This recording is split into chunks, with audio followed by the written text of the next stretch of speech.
DJ Vikas Sitamarhi MM recording studio Begusarai.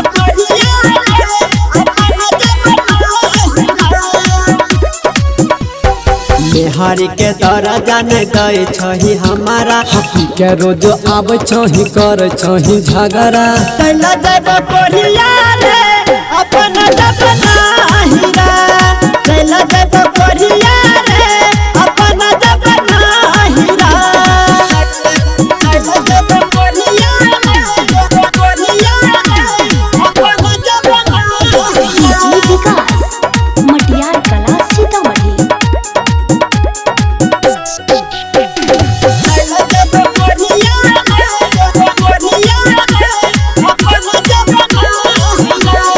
चौका बर्तन धोई के खाना वो बने वही अपने से तेला न पकड़ के हिले वही अपने से तेला न पकड़ के चौका बर्तन धोई के खाना में बनबही अपने से बेला न पकड़ के हिलबही। छोटे छोटे बतिया से करे छही नखरा याद ये तो तब तोरा मौगी के रे चेहरा चल जब कोरिया रे अपन दबना हीरा भाग जब कोरिया रे अपन दबना हीरा चल जब कोरिया रे कोरिया अपन दबना हीरा।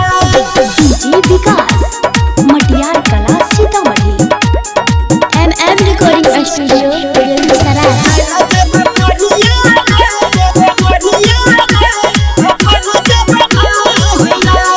दुनिया जहान सारा रिश्ता के तोड़ के अलो ससुरारी अपन घर के छोड़ के अलो ससुरारी अपन घर रे दुनिया जहान सारा रिश्ता के तोड़ के अलो ससुरारी अपन घर हमें छोड़ के। सोना जी तो श्याम खाली रहल करे बखरा कहो अभिषेक पावन होई जे तोला फरा चल जब कोरिया रे अपन दबना हीरा भाग जब कोरिया रे अपन दबना हीरा।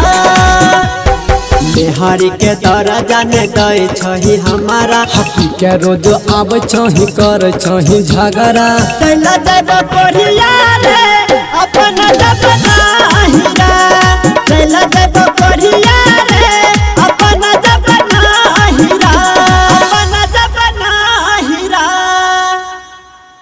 कैला जब कोरिया